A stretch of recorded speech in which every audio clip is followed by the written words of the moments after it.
आपसे आज मैंने कुछ बातें भी करनी है और वो बातें आपकी जिम्मेदारी होगी कि आपने कौम के हर फर्द तक पहुंचानी है। वो मेरी बातें इस कैमरा के जरिए या इस आवाज़ के जरिए जो रिकॉर्ड हो रही है, ये जहां तक पहुंचे, उनका काम है वो बातें पूरी कौम को जाके समझाएं। हाँ, अब हमने लच्छेदार तकरीरों में आके कश्मीर की तरह मसला भूल नहीं जाना। सिर्फ तकरीरें सुन के कि जनाब फलां जगह तकरीर हो गई, फलां जगह तकरीर हो गई, प्रोपेगेंडों में हमने नहीं आना। हमने आंखें खोल के रखनी है, जिस तरह हमारे कायद हमारे दिलों को हुजूर की मोहब्बत के लिए खोल के गए ना, कि कोई भी मोहब्बत की बात करेगा क़यामत तक इस मिंबर पर खड़े होकर या किसी भी मिंबर खड़े होकर, तो सबसे पहले लब्बैक वालों के हाथ बुलंद होंगे कि ताजदार खत्म नबुव्वत। हमने तो ये देखना ही नहीं कि ये चेहरा और ये बुत कौन खड़ा है, हमने देखना है कि बात किन की कर रहा है। बात मालिकों की हो रही है या नहीं हो रही? जो हो रही है तो हमने ऐसे दोनों हाथ बुलंद कर लेने हैं, और अगर नहीं हो रही तो हमने उसको एक सबक सुनाना है कि उन्हें जाना, उन्हें माना, न रखा गैर से काम। हम तुझे गैर समझते हैं इसलिए कि तू मेरे आका मौला की बात ही नहीं कर रहा, और जो कोई बात करेगा हम उसके पीछे हाथ बांध के खड़े हो जाएंगे। जो अमलन भी करके दिखाएगा कि मैं हुजूर की नामूस के लिए ये अमल कर रहा हूँ, ये मैं अमलन ये चीज कर रहा हूँ, सिर्फ बातों से नहीं बात बनेगी। बातों से उस्ताद साहब फरमाए थे, हुण गल्लां नाल काम बड़ा अगे वध गया, हुण करके विखाना पेगा। फरमाते सन एक गल्लां असीं काफी देर दे सुनते आ रहे हैं, साडे कायद ने सानू हर गल करके विखाई, तां असां उन्हां नूं मन्निया ना। कोई एक सूत्र पिछे, कोई एक जनाब बाल बराबर पिछे हटण दी गल कीती होवे, बल्कि हर काम नूं अगे वध के हुजूर दी मोहब्बत विच पेश कीता। इस वास्ते असां हुण किसे लच्छेदार तकरीरां च और किसे जनाब मुतासिर कुन अल्फाज दे अंदर आके हुजूर दी नामूस दे उत्ते कोई दूसरी राय नहीं रखनी कि मेरे आका मौला सल्लल्लाहु अलैहि वसल्लम के गुलामों, आज बड़े दुख दर्द के साथ चंद हकायक आपके सामने अर्ज करना चाहता हूं। इन्हें आपने दिल की खिड़कियां खोल के सुनना है, और इसी तरह जैसे आपने सुनना है और जो आपके जज्बात हो आपने कौम तक पहुंचाने हैं। अल्फाज मैं आपको दे रहा हूं, बाकी आप जब बात करेंगे तो मालिक उसमें असर भी देगा। आपके इल्म में है कि हज़रत अमीरुल मुजाहिदीन अल्लामा खादिम हुसैन रिजवी और वज़ीर आज़म पाकिस्तान इमरान खान के दरमियान एक मुआहदा तय पाया था कि फ्रांस के सफ़ीर को मुल्क बदर किया जाएगा 3 माह के अरसा में। लेकिन अफसोस आज तकरीबन 2 माह और 10 दिन से ऊपर वक्त गुजर चुका है, कोई पेशरफ्त हकीकी नज़र नहीं आई, कोई किसी किस्म की पेशरफ्त नज़र नहीं आई। और दूसरी अहम तरीन ये बात है कि मुआहदा में इमरान खान की टीम ने बेहद इसरार किया कि हम इस मामले को पार्लियामेंट में लेकर जाएंगे और ये बिल पास कराएंगे। आपने गौर करना है सारी बातों पर कि ये जो ख्वाहिश थी ना, ये इमरान खान साहब की टीम की ख्वाहिश थी कि हम इस मामले को पार्लियामेंट में लेकर जाएंगे, लेकिन अभी तक ये बिल पार्लियामेंट में नहीं ले जाया गया।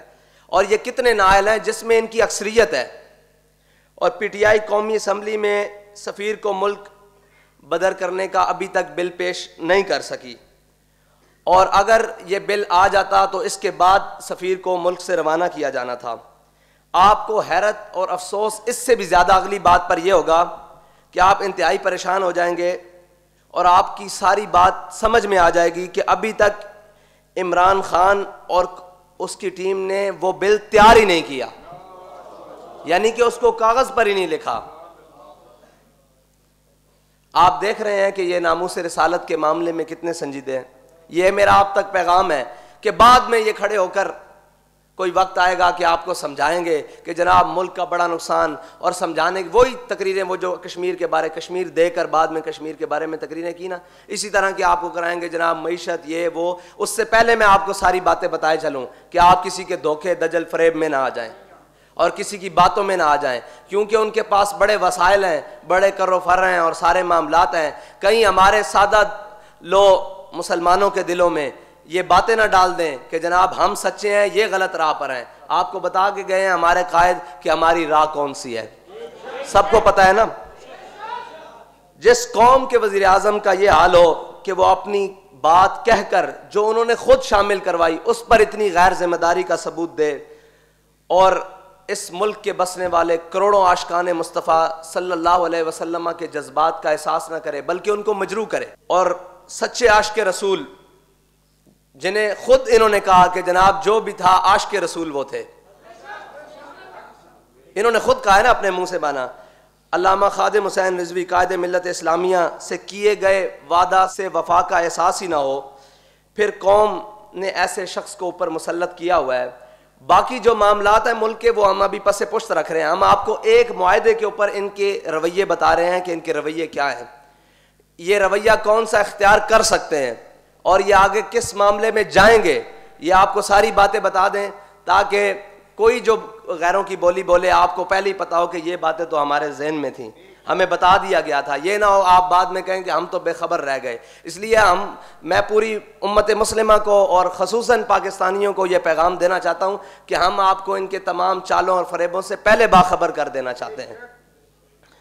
अगली बात जो मैं आपसे करने लगा हूँ ना, वो बड़ी गौर व फिक्र से सुननी है आपने, और हर मुसलमान तक ये पैगाम पहुँचाना है कि वज़ीर आज़म इमरान खान साहब ने जो जुल्म किया वो मुआहदा ऐसे ही नहीं तय पाया गया, उसमें 50,000 शेल बरसाए गए, कई लोगों की आंखें ज़ाया हुई, कई की टांगें टूटी और बड़े बड़े नुकसानात हुए। ये मुआहदा कोई आसानी से तय नहीं पाया गया था, ये बल्कि पूरे ज़ोर से आशिकाने मुस्तफ़ा ने अपने इश्क के ज़ोर पर यह मुआहदा करवाया था, कोई उनकी ख्वाहिश पर नहीं था। लेकिन जो चीज़ें उन्होंने अपनी ख्वाहिश पर शामिल की उनकी हालात आपके सामने हैं, और अब मीडिया के ज़रिए या कोई और वसाइल इस्तेमाल करके कौम को वर्गलाने की कोशिश की जाएगी। कौम अब इंशाअल्लाह हुजूर के नाम पर धोखा खाने के लिए तैयार नहीं, क्योंकि इनके कायद ने इन्हें सबक सिखा दिया है कि इस नाम पर धोखा नहीं हम खा सकते, इस नाम पर ना धोखा दिया जा सकता है ना धोखा खाया जा सकता है। ये नामे नामी वो है सल्लल्लाहु अलैहि वसल्लम। बल्कि कौम को ये आप कह लें कि दाएं बाएं रास्ते देने की कोशिश करेंगे, मिसगाइड करने की कोशिश करेंगे, और एक ऐसी तस्वीर सामने पेश की जाएगी कि मुआहदा के नुकसानात बताए जाएंगे कि जी ये मुआहदे पर अमल नहीं हो सकता, अगर ये हम अमल करें तो बैनुल अक़वामी जनाब 22 जो मुल्क हैं वो हमारे साथ ताल्लुकात तोड़ देंगे। यार एक बात सोचने वाली है कि हम किसी का सफ़ीर निकालें, उन मुल्कों को और उन मुल्क की अवाम को या उन मुल्क की रियासतों को इतनी गैरत आ जाए कि वो हमसे ताल्लुकात तोड़ दें, तो उन्होंने तो हमारे आका मौला सल्लल्लाहु अलैहि वसल्लम की गुस्ताखी की है। हम में अभी तक वो बात नहीं आई, वो ईमान का जज्बा नहीं आया कि हम उनके सफ़ीर को यहाँ से निकाल सकें, इस डर से कि वो आगे से ये कर देंगे। वो बेखौफ हैं कि आप आगे से कुछ नहीं करेंगे। अफसोस कि वो आपके बारे में क्या रवैया रखते हैं कि आपके नबी के बारे में सल्लल्लाहु अलैहि वसल्लम के बारे में बात करें। उन्हें इस हद तक यकीन हो गया है कि ये उम्मत वो फाका कश जो मौत से डरता नहीं, ज़रा रूह मोहम्मद इसके बदन से निकाल दो। तो हुजूर की उम्मत तो हुजूर से आज भी प्यार करती है। उन्हें आपके बारे में कितनी गलत फहमी है, आपके हुक्मरानों के बारे में कितनी बड़ी एक यकीन हो चुका है कि हम जो भी करेंगे इनको कोई असर नहीं होगा, और आपके हुक्मरान इस बात से डर रहे हैं कि हम एक सफ़ीर को निकाल देंगे तो वो हमारे साथ तिजारती ताल्लुकात मुनक़्क़द कर देंगे। आपने अभी तक कहा था कि फ्रांस की मसनूआत का बाइकाट किया जाएगा, आपने वो भी नहीं किया। आप सिर्फ इज्जत से यहाँ से सफ़ीर को रवाना करेंगे जहाज़ पे बिठाकर, तो वो आपके साथ ये हाल करेंगे। आपका ईमान कहाँ है, आपका इश्क़ रसूल कहाँ है? जब आप टेबल पर बैठते हैं हमारे साथ इश्क़ रसूल के बड़े बड़े दावे करते हैं, सारी बातें करते हैं, कहाँ है वो इश्क़ रसूल?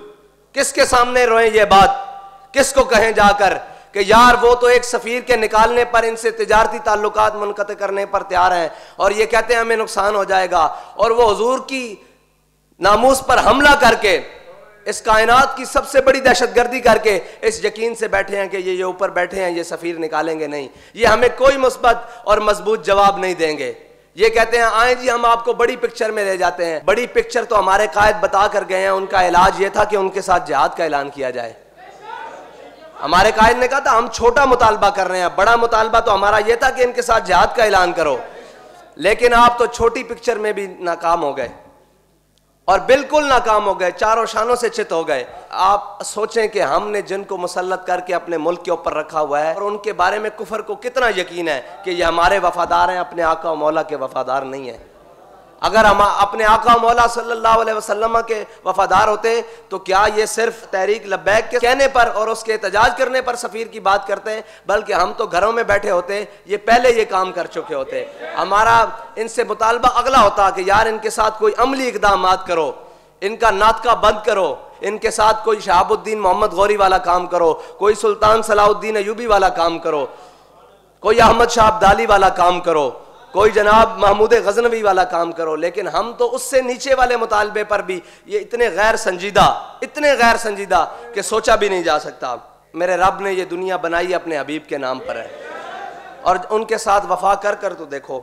आज के बाद आपने ये फैसला करना है कि हम क्या चाहते हैं कि मरने के बाद हमारा चेहरा भी हजूर अमीरुल मुजाहिदीन रहमतुल्लाह ताला अलैह के तरह चमके। और उनकी पसंद ये थी और उनका मुतालबा ये था और उनकी ख्वाहिश ये थी कि रियासती सतह पर जवाब हो। यही कहते थे ना कि उन्होंने हमारे आका और मौला की रियासती सतह पर गुस्ताखी की है, तो जवाब भी रियासती सतह पर हो। तो आपने इस मुतालबे पर भरपूर खड़े होना है, भरपूर खड़े होना है, किसी कमजोरी को दिखाए बगैर कि हमारा मुतालबा वही है कि असम्बली में बिल को लाओ और इसको पास करके सफीर को फौरन वापस भेजो।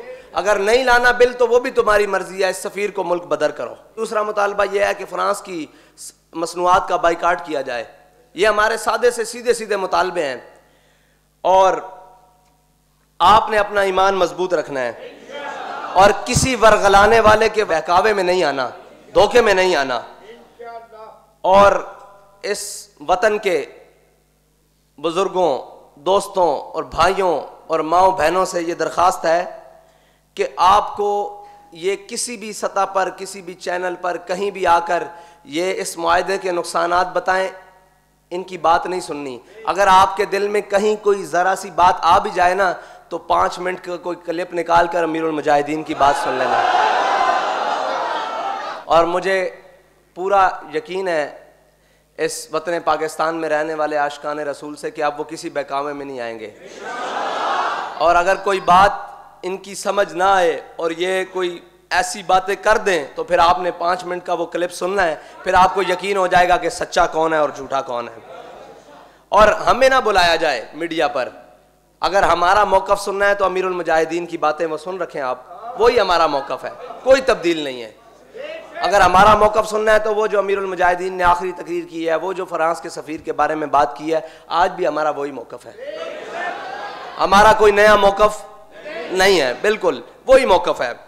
अल्लाह ताला का हम शुक्र अदा करते हैं कि लोगों में इस कदर शऊर आ चुका है कि नया पाकिस्तान, जहां लोग सिर्फ तकरीरों से मुतमईन नहीं होते, अब ये एक और नया पाकिस्तान है जिसका वो नाम लेते थे ना। उन्होंने नया पाकिस्तान इस बात का रखा था कि हम कश्मीर प्लेट में रख कर देंगे और एक तकरीर करेंगे और कौम मुतमईन हो जाएगी। फिर हम कहेंगे जाली डिग्रियां हैं फिर पायलट्स की, और फिर एक तकरीर करेंगे, फिर कौम मुतमईन हो जाएगी। फिर कराची सैलाब वाले पानी से भर जाएगा, बारिशों पानी से भर जाएगा, हम एक तकरीर करेंगे, कौम मुतमईन हो जाएगी।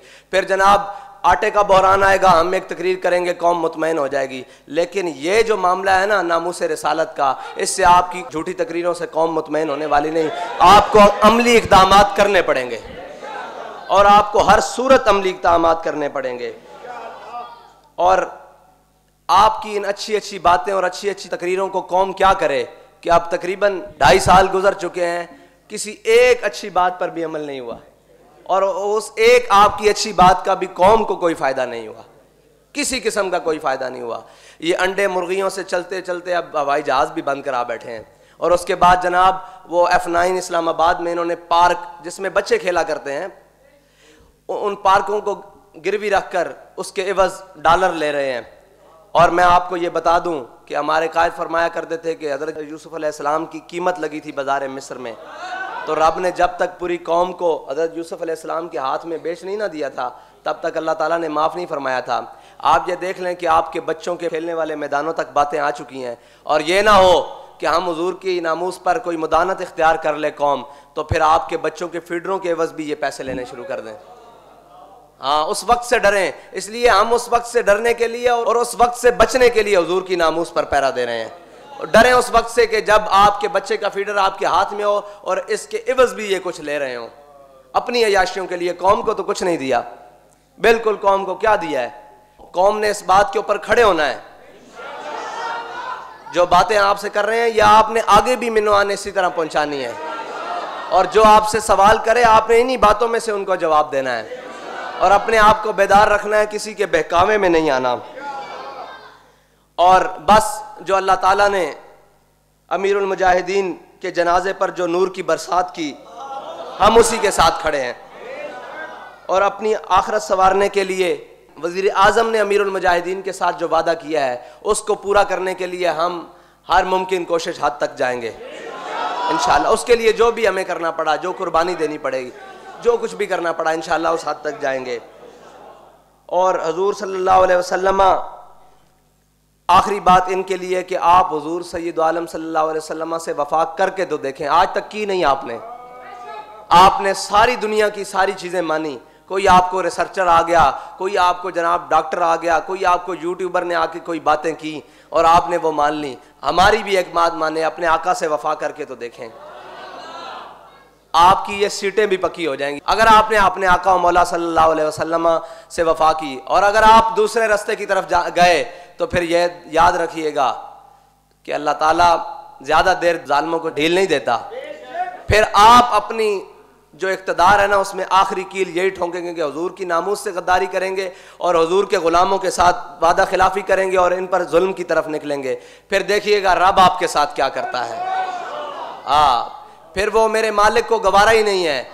फिर वहाँ तो फिर अबू जाल को लम्हे डाल दिया जाता है, उमैया को लम्हे डाल दिया जाता है।